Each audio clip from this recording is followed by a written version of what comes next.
Neste momento, queremos colocar as nossas vidas nas tuas mãos. Que o Senhor possa me usar, meu Pai, e que tudo que eu possa falar aqui venha de encontro ao coração de cada um de nós. É o que eu te peço em nome de Jesus. Amém. Um feliz sábado a todos. É um prazer poder neste sábado estar aqui com os irmãos de Novo Horizonte, certo? Bom, meu nome é Geisa. Eu sou esposa do pastor Sidney, que ele é o departamental de mordomia, saúde e o ministerial da nossa associação. E já fazem 9 meses que nós fomos chamados para estarmos aqui com vocês na Associação Rio Fluminense. Até então nós estávamos no distrito lá no Espírito Santo, na Associação Espírito Santense. E é muito bom voltar depois de 17 anos longe do Rio de Janeiro, voltar para o Rio, lá em casa, como ele fala, é Babilônia. Ele é baiano, eu sou carioca, minha filha mais velha é carioca, a do meio nasceu na Argentina e o caçula é mineiro. Então nós estamos aí com 15 anos de ministério para a honra e glória de Deus.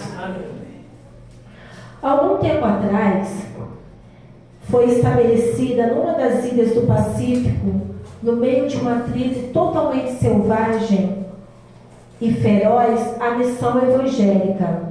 E dentre alguns livros da Bíblia que foram traduzidos para o idioma daquela ilha, estava incluído Marcos 8, com os versículos 22 a 26.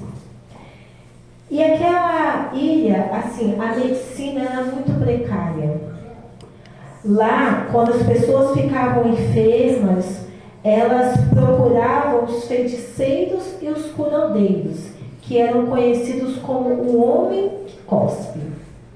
Por quê? Quando a pessoa ficava enferma, ele vinha com um bambu com a ponta bem afiada, fazia um corte no local, em alguma parte do corpo da pessoa, para ali, na mentalidade dele, seria eliminar o sangue impuro que estava causando a enfermidade naquela pessoa. Só que quando eles leram essa passagem de Marcos, eles ficaram surpresos e eles queriam conhecer mais sobre esse Jesus, porque era um Jesus que curava através do cuspe, através da saliva, e eles não conseguiam curar a cegueira. Até então, as outras enfermidades eles achavam que eles conseguiam curar, mas a cegueira era a única que eles não conseguiam curar através do cuspe. Mas Jesus conseguiu. Então que Jesus deveria ser o grande mestre, assim como eles começaram a chamar a Jesus, que era o curandeiro-chefe. E qual foi o resultado depois de eles conhecerem mais sobre Jesus? Que toda aquela ilha, que até então eram de pessoas completamente selvagens, toda a ilha se converteu. Toda a ilha foi batizada por causa do curandeiro-chefe. E o texto da mensagem desta manhã, ele apresenta, é o único texto que apenas um apóstolo conta. No livro de Mateus não tem, de Lucas não tem, de João não tem, apenas Marcos conta sobre este milagre de Jesus. Vamos abrir as nossas Bíblias lá em Marcos 8, do versículo 22 ao 26. Marcos 8, 22 ao 26. Amém? E nós lemos assim: eles foram para Betsaida e algumas pessoas trouxeram um cego a Jesus, suplicando-lhe que tocasse nele. Ele tomou o cego pela mão e o levou para fora do povoado. Depois de cuspir nos olhos do homem e impor-lhe as mãos, Jesus perguntou: você está vendo alguma coisa?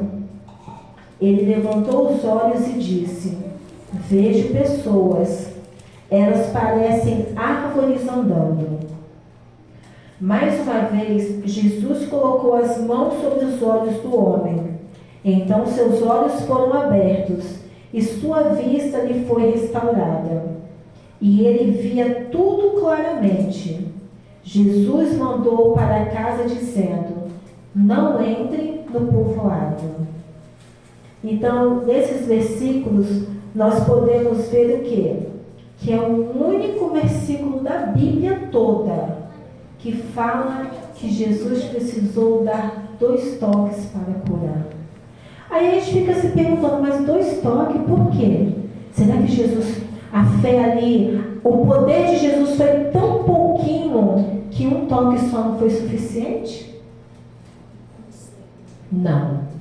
Não há nenhuma razão específica para o emprego deste método neste caso. Talvez poderia ser para advertir que quando o homem recupera a visão parcialmente, ali aumentou a sua fé.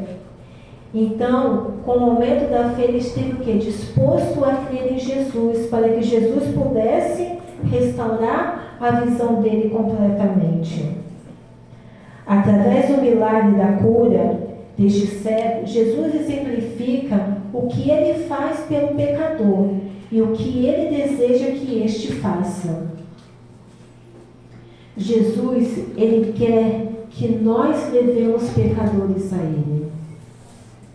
Os verdadeiros filhos de Deus levam os pecadores sem esperança a Jesus. No versículo 22 nós lemos: levaram até Jesus e rogaram que o tocasse nele.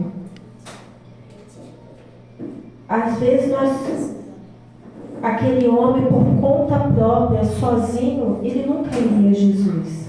Como nós vemos no versículo, que outras pessoas levaram. Poderia ser parente dele, poderia ser amigos dele, mas precisou que outras pessoas o levassem. E assim, tem muitas pessoas ao nosso redor hoje também, que por conta própria elas não conseguem ir até Jesus. Que elas precisam que outras pessoas a levem até Jesus. E nós lemos também o quê? Que aquelas pessoas que o levaram até Jesus rogaram que Jesus o tocasse. Aquele homem estava na presença do Mestre. Ele poderia falar: Senhor, toque em mim, recupere a minha vista. Mas não, ele ficou calado. Ele, em momento nenhum, ele abriu a boca. Ele, em nenhum momento, ele intercedeu por ele mesmo. E assim mesmo, existem pessoas que por elas mesmas, elas se acham indignas de clamarem a Deus. Elas acham que Deus não está ouvindo o que elas vão pedir. Elas não se acham dignas de estarem na presença dele. E naquela época, na época de Jesus, eles consideravam enfermidades, na cegueira, 2 causas somente. Ou era o pecado, ou era a sífilis. A sífilis, como nós sabemos, ela é uma doença sexualmente transmissível, e a pessoa que tinha, ou com o decorrer do tempo, ela poderia ficar cega, ou ela poderia já nascer cega se caso a mãe tivesse, então durante o parto contaminar a criança. Ou então pelo pecado, porque as pessoas acreditavam que a doença era o castigo de Deus. Então ali era o resultado do pecado. Como nós vemos lá em João 9:2, quando fala do jovem que era cego que Jesus curou, que os discípulos perguntaram a Jesus: Mestre, quem foi que pecou para que este nascesse cego? E é bem provável que o motivo da cegueira deste homem fosse a sífilis, porque como nós lemos no versículo 24, ele não nasceu cego, porque ele fala o quê? Que ele via as pessoas como árvores. Então ele tinha consciência do que eram pessoas e do que eram árvores. Então ele provavelmente perdeu a visão conforme ele foi crescendo, talvez adulto já mesmo. Por essa razão, o cego achava que para ele não havia esperança. Ele havia pecado e estava o quê? Pagando pelos seus erros. E assim muitas pessoas hoje também acham que para elas não tem esperança. Elas acham que elas podem ter ido longe demais, estar num buraco tão profundo que elas acham que ele não tem mais saída para elas. Então é o nosso papel como cristãos mostrar a essas pessoas que para elas há uma solução, que para elas há uma esperança, que para elas Deus está estendendo a mão, assim como estende para nós também.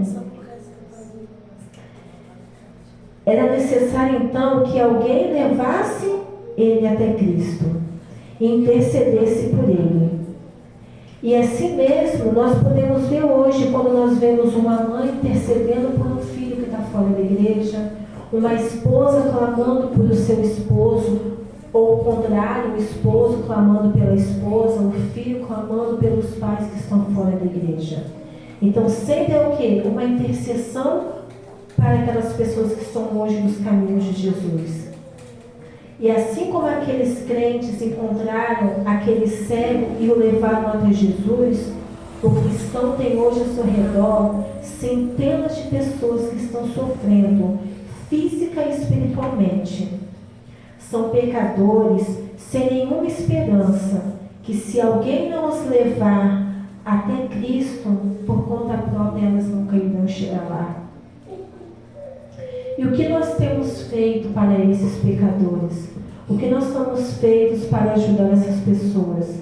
Será que nós estamos levando-as para mais perto de Cristo? Ou será que por meio das nossas falas, das nossas atitudes, nós estamos afastando essas pessoas de Jesus? No livro Grande Conflito, na página 79, nós lemos o seguinte: Deus poderia ter confiado aos anjos celestiais a mensagem do Evangelho e toda a tarefa desse ministério de amor. Ele poderia ter empregado outros meios para cumprir seu propósito, mas em seu infinito amor, ele preferiu nos tornar cooperadores seus, de Cristo e dos anjos, a fim de que pudéssemos participar da bênção, da alegria e do erguimento espiritual que resultam deste ministério abnegado. Então Deus poderia ter dado aos anjos esse trabalho, mas Ele confiou a nós. Ele nos chama para fazer essa obra. Ele nos chama para trazer aquelas pessoas que estão lá fora sofrendo para um lar de amor. Ele nos chama a mostrar para aquelas pessoas que estão nas trevas que Ele é a luz. Jesus, Ele quer salvar a todos. Ele não quer salvar somente a nós que estamos na sua igreja, mas Ele quer salvar também aquelas pessoas que estão lá fora nas trevas. E o nosso objetivo tem que ser esse, mostrar para aquelas pessoas que também existe salvação para elas. No versículo 23 e 24, nós podemos tirar a seguinte conclusão. Nós podemos ver o amor de Jesus pelo pecador. Porque Jesus tomou ele pela mão e levou para fora da aldeia. Jesus poderia simplesmente ter falado, traga ele até aqui. Mas não, Jesus foi até ele, segurou pela mão dele. Então nós vemos o quê? O método que Cristo lidava com as pessoas. Somente o método de Cristo trará verdadeiro sucesso em alcançar pessoas. O Salvador, ele misturava-se com os homens como alguém que lhes desejava o bem, demonstrava sua simpatia por eles, ministrava as suas necessidades e ganhava sua confiança. Então, depois que ele ganhava a confiança, ele os convidava, segue-me. Às vezes, quando chega na igreja assim, uma pessoa mais simples, às vezes nós olhamos assim, nossa, não vou nem me aproximar. Eu lembro quando eu era adolescente, eu era da Associação Rio Sul. E um dia nós fizemos uma programação na igreja. E nessa programação foi convidado um pastor que não era conhecido da igreja para estar presente. E justamente o tema estava falando sobre isso, como nós tratamos as pessoas. E aquele pastor ele se vestiu como um mendigo. Se sujou todo, botou uma roupa toda rasgada e sentou no meio dos jovens. Um por um começou a levantar do banco. E aquele pastor ficou sozinho sentado no banco. A igreja lotada. Tinha gente em pé, mas não queriam sentar do lado do pastor. Porque achavam que era um morador de rua. Até que convidaram o pastor para ir à frente pregar. Quando o pastor se levantou e foi à frente, as pessoas começaram, nossa, a gente ouviu alguns jovens falando assim, o que nós fizemos? Nós devemos ser como Cristo.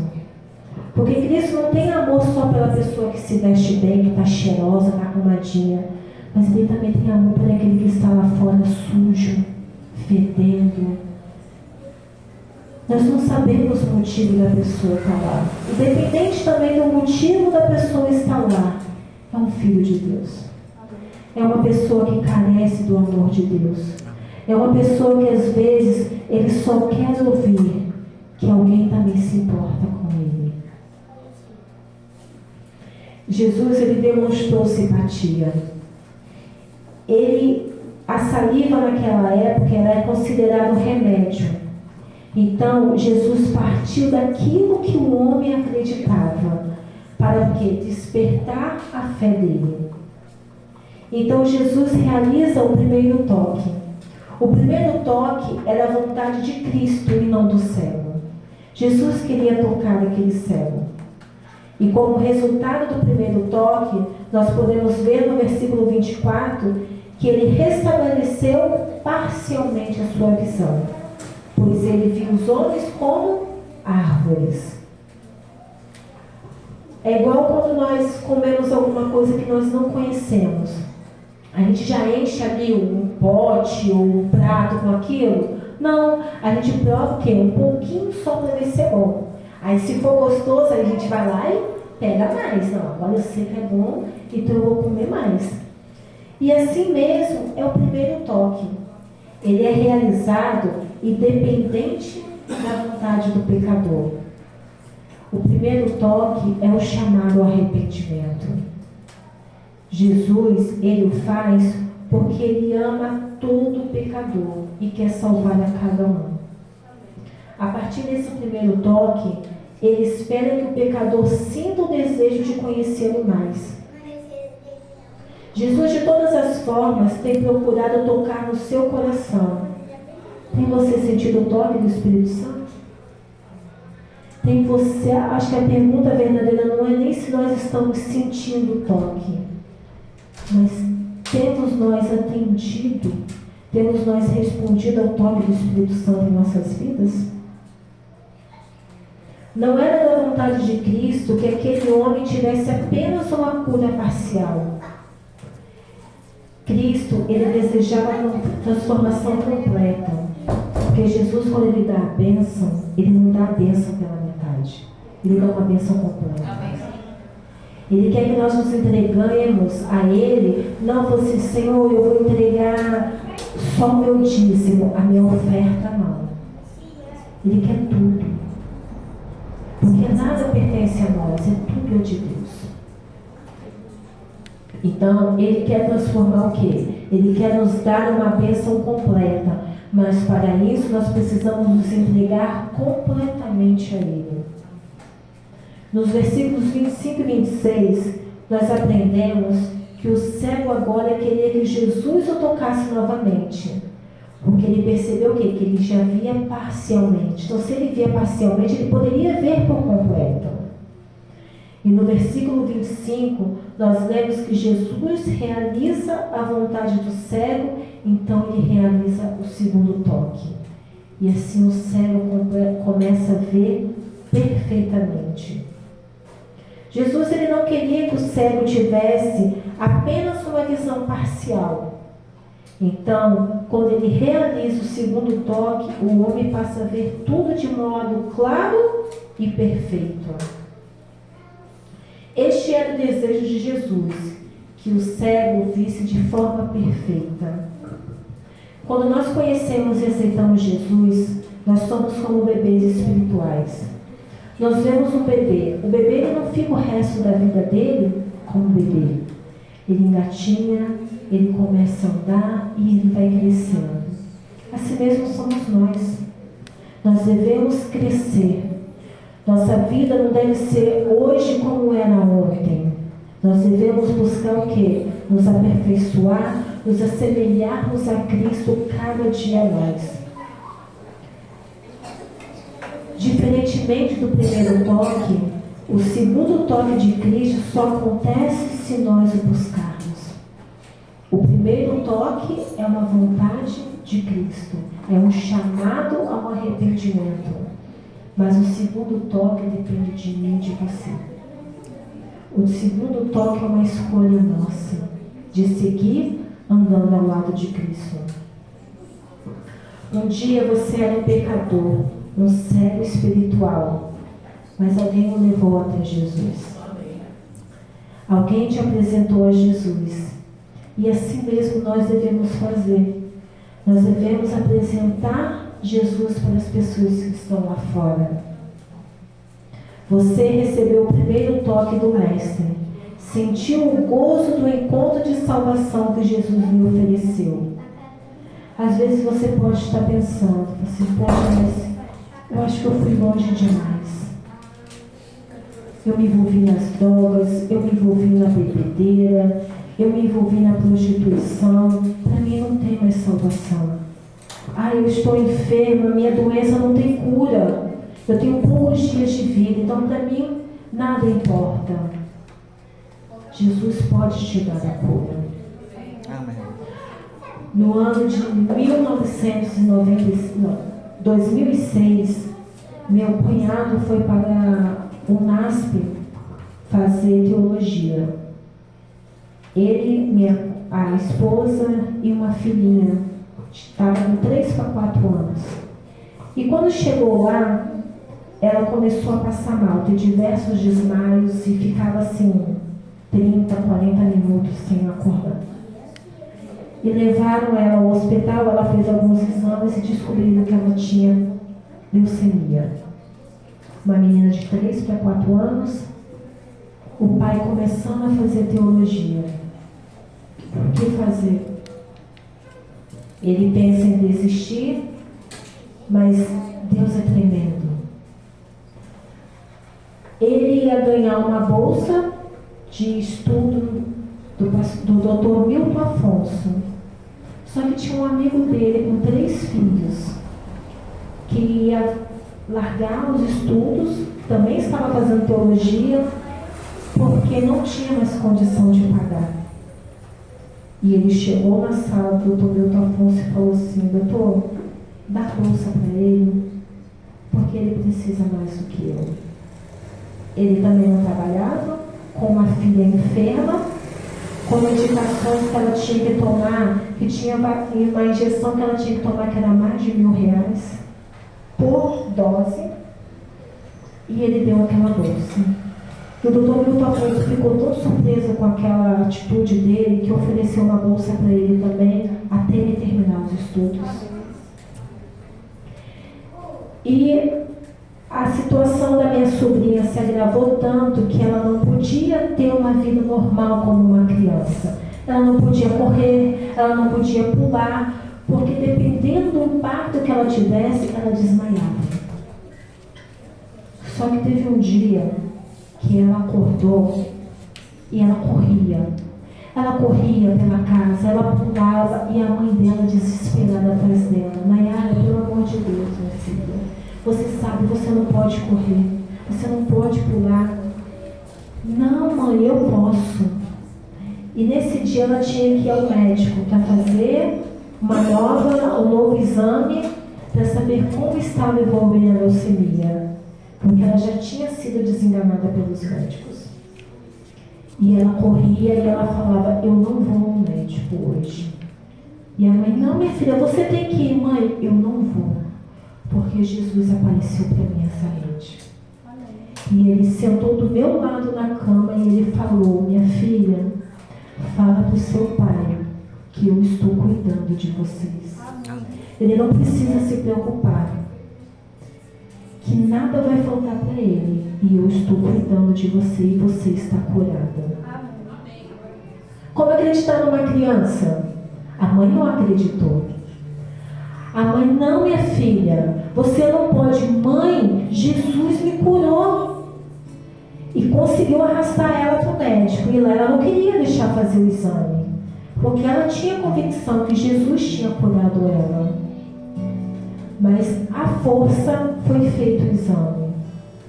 E ela, depois que ela fez o exame, ela perguntou: mãe, você não confia em Jesus? Você não acredita que Jesus me curou? E saiu o resultado daquele exame. E para a honra e glória de Deus, ela estava curada. Depois disso, algumas vezes, umas 3 vezes depois, a leucemia dela voltou. E ela foi desenganada mais diversas vezes. Mas Jesus tinha feito uma promessa para ela, de que estaria com ela, de que nada iria acontecer. Hoje, a Nayara tem 21 anos. E ela está no 3º ano de medicina dela, para a honra e glória de Deus.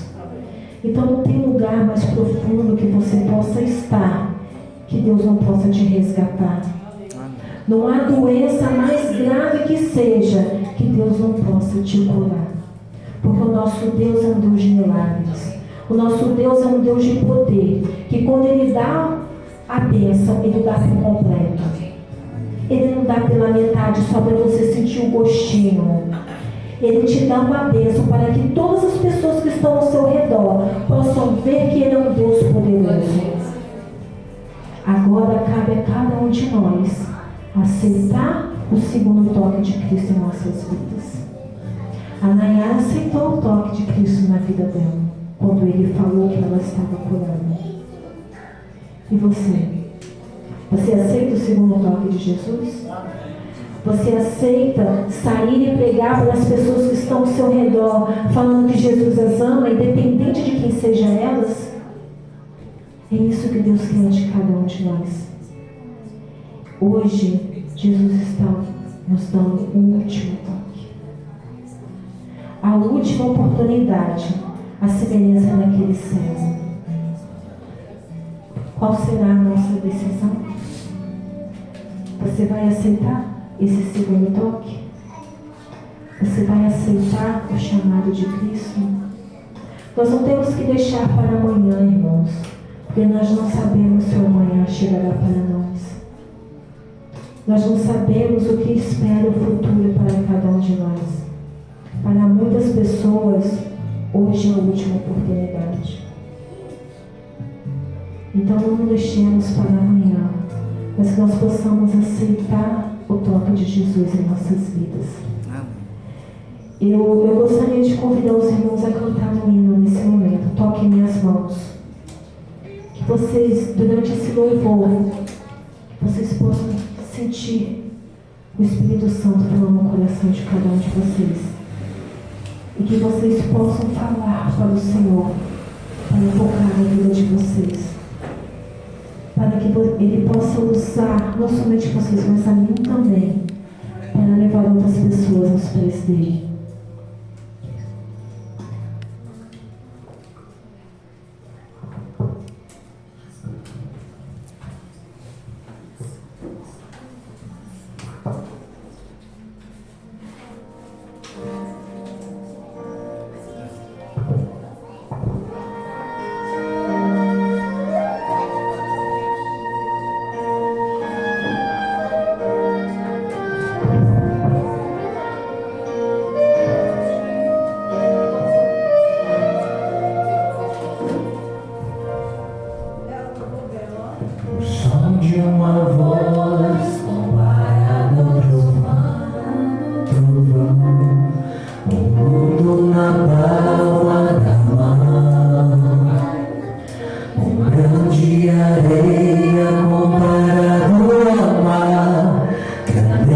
Que eu não posso explicar.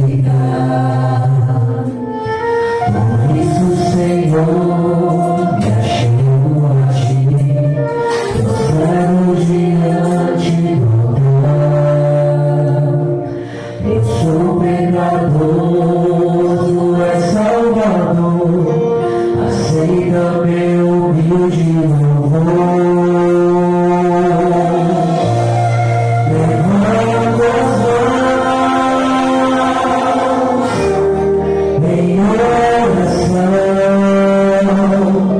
para alcançar teu trono, Pai. Toque minhas mãos, meu ser sorrir ao imaginar tuas mãos a me encontrar. O Deus de toda glória que me abraçar. Jesus quer abraçar você. De uma voz para alguém, o mundo na palma da mão. Um grão de areia comparado ao mar, grandeza que não posso explicar. Por isso, Senhor, eu chego a ti, prostrado diante do altar. Eu sou pecador, tu és Salvador, aceita meu humilde louvor. Levanta as mãos em oração para alcançar teu trono, Pai.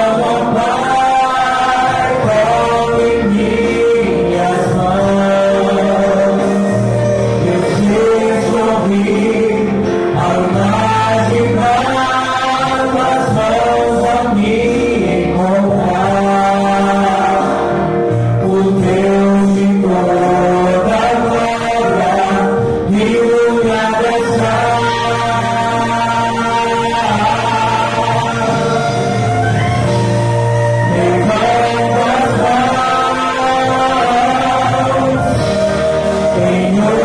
as mãos em oração para alcançar teu trono, Pai.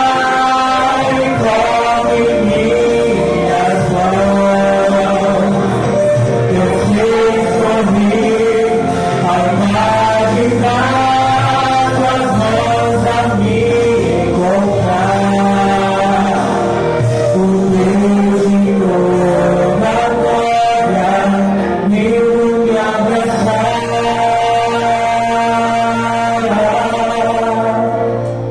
O Deus de toda glória me abraçar.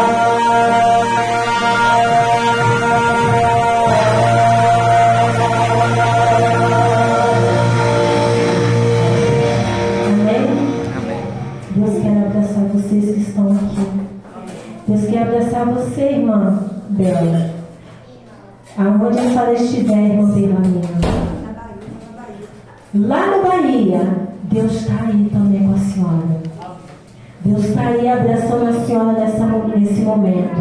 Deus está aí abraçando a cada um de vocês que está aí assistindo essa live. Não importa o mais profundo que você chegou, Deus quer te abençoar. Deus está estendendo a mão para abençoar a cada um de vocês. E Ele está te dando nesse momento o último toque. Aceite o toque de Jesus em sua vida. Oremos. Querido Deus que está nos céus, Senhor, nós queremos te agradecer, ó Pai, porque um dia o Senhor deu o primeiro toque em nossas vidas, ó Pai. Porque o Senhor nos deu a oportunidade de nos arrependermos dos nossos pecados e de andarmos ao teu lado, Pai. Nós também te pedimos nesse momento, Pai, que nós possamos aceitar o segundo toque em nossas vidas. Que nós possamos, Senhor, ser instrumentos teus para falar do teu amor para essas pessoas que estão aí fora em meio às trevas, ó Pai, sem conhecer a Ti. Não importa qual seja a condição delas, Senhor. Que o Senhor possa colocar em nossos corações a certeza de que elas também precisam conhecer sobre Ti. Que elas também precisam sentir o Teu amor por elas. Que elas precisam sentir que alguém se importa por elas, ó Pai. Abençoe essa igreja, Senhor. Que ela possa ser luz aqui para as pessoas que estão nesse redor. Que as pessoas que passarem, que ouvirem uma palavra que for proferida nessa igreja, que ouvirem qualquer louvor nessa igreja, que possam, Pai, entrar no coração delas e que a semente possa ser plantada ali e germinada, Pai. Para que o Senhor possa voltar logo para nos tirar desse mundo de dor, sofrimento e miséria, Pai. Leva-nos, Senhor, para o teu lar de amor. Nós sabemos, ó Pai, que o Senhor está demorando a voltar, porque o Senhor não quer que ninguém se perca, mas o Senhor quer que todos conheçam a Ti, todos Te aceitem para poder ser salvos, ó Pai. Abençoe a cada um de nós, Senhor. Leva-nos em segurança para os nossos lares. É o que eu te peço e te agradeço, em nome de Jesus.